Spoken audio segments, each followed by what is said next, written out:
Aleluia, aleluia, aleluia, aleluia.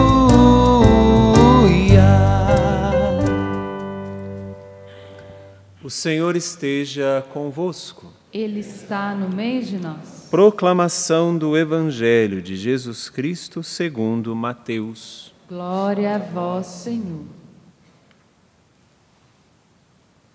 Naquele tempo, Jesus deixou as multidões e foi para casa. Seus discípulos aproximaram-se dele e disseram: Explica-nos a parábola do joio.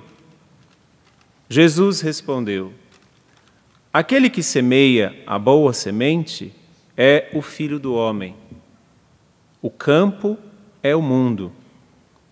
A boa semente são os que pertencem ao reino. O joio são os que pertencem ao maligno. O inimigo que semeou o joio é o diabo. A colheita é o fim dos tempos. Os ceifadores são os anjos. Como o joio é recolhido e queimado ao fogo, assim também acontecerá no fim dos tempos. O Filho do Homem enviará os seus anjos e eles retirarão do seu reino todos os que fazem outros pecar e os que praticam o mal. E depois os lançarão na fornalha de fogo. Ali haverá choro e ranger de dentes. Então os justos brilharão como o sol no reino de seu Pai. Quem tem ouvidos para ouvir, ouça. Palavra da salvação. Glória a vós, Senhor. Meus irmãos e minhas irmãs, em todo o Antigo Testamento, pouquíssimas pessoas poderiam se aproximar de Deus. Apenas aqueles que eram os escolhidos, como Abraão, como Isaac, como Jacó, como Davi, como Moisés. Deus escolhia alguns, como os profetas, enfim, Deus escolhia alguns que poderiam conduzir o seu povo em meio a todas as adversidades, aos desertos, a tudo aquilo que o povo de Israel viveu.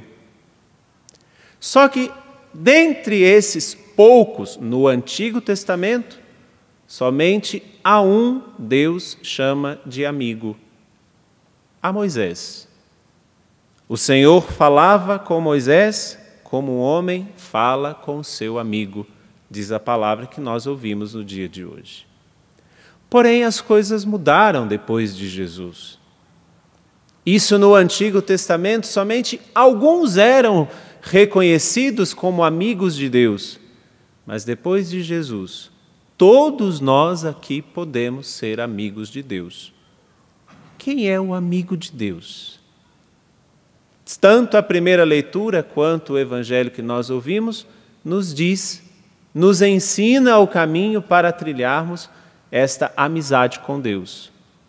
Moisés era o amigo de Deus e por isso que Moisés, como nós ouvimos na primeira leitura, constrói uma tenda do lado de fora do acampamento. No evangelho que nós ouvimos, começa dizendo: Jesus foi para casa e lá os seus discípulos começaram a conversar com ele e a perguntar para ele. A tenda está fora do acampamento porque para que se possa encontrar com um verdadeiro amigo, não se pode ser no meio da baderna, não se pode ser no meio das confusões, não pode ser no meio das cotidianidades da nossa vida. Para se encontrar com um amigo é preciso de uma intimidade um pouco maior. Por isso que o povo de Israel constrói a tenda fora do acampamento. Por isso que Jesus falava ao povo por meio de parábolas, mas ele explicava essas parábolas aos discípulos na intimidade, na sua casa. Para ser amigo de Jesus, a primeira coisa que precisamos é de intimidade com Ele. Qual é o grau da sua intimidade com Deus? Como você se afasta das coisas que estão à sua volta para se encontrar com este amigo que é Jesus? É na intimidade que o encontro com Deus acontece. É na intimidade que nós vamos ouvir da boca de Deus aquilo que nós não entendemos, como os próprios discípulos não entendiam as parábolas que Jesus contava, e na intimidade Jesus explicava as parábolas para eles. Não explicava as parábolas como para todo mundo, somente para aqueles que estavam na casa com ele. Você, creio eu, não leva qualquer pessoa para sua casa. Para levar para sua casa, pelo menos um pouco de intimidade precisa ter. Esta é a primeira coisa que o amigo tem, intimidade. Seja na tenda, ou seja, afastado do acampamento, afastado das coisas que acontecem, do barulho, da confusão. Seja na intimidade da casa, como Jesus falou para os discípulos. Você é amigo de Deus? Qual o grau da sua intimidade com Ele? Uma segunda coisa que a palavra nos diz. Moisés, ao se aproximar de Deus, intercede pelo povo. Até diz: Senhor, se é verdade que eu gozo do teu favor, peço-te, caminha conosco. Embora este seja um povo de cabeça dura, perdoa as nossas culpas e nossos pecados e acolhe-nos como propriedade tua. O amigo de Deus intercede também por aqueles que são pecadores. O amigo de Deus intercede também por aqueles que fazem mal a Ele. O amigo de Deus é um grande intercessor. Por isso que, sendo um grande intercessor, que se aproxima na intimidade com Deus, intercede até mesmo para aqueles que nós, humanamente falando, dizemos: esse não tem mais jeito. O povo de Israel, Moisés vai chamá-lo de cabeça dura. O amigo de Deus não vê somente os erros que o outro faz. O amigo de Deus intercede por ele, mesmo que nós não acreditemos mais. Pense. Em quem você já não acredita mais? Se você é amigo de Deus, você tem intercedido por essa pessoa?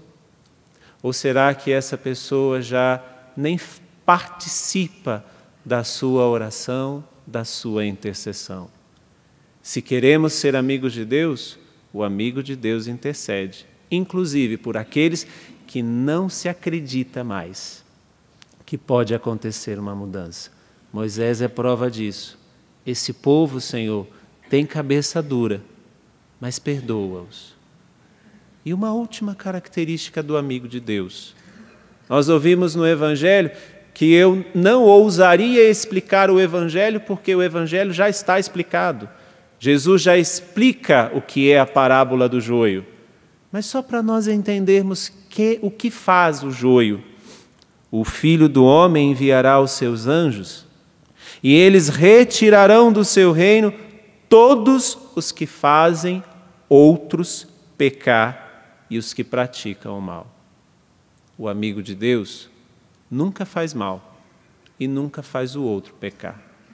Será que nós, nos nossos hábitos, nas nossas escolhas, naquilo que fazemos os outros pecarem?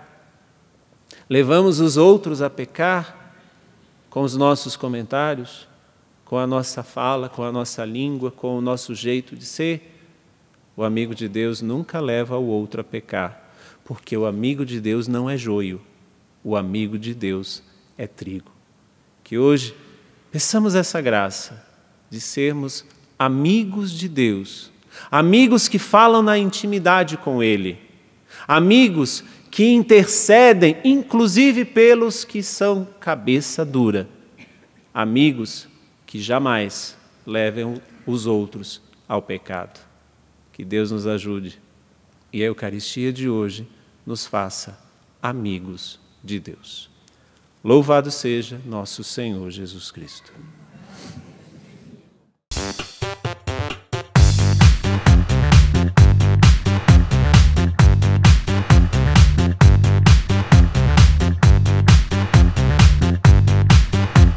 cançãonovaplay.com. Assine já!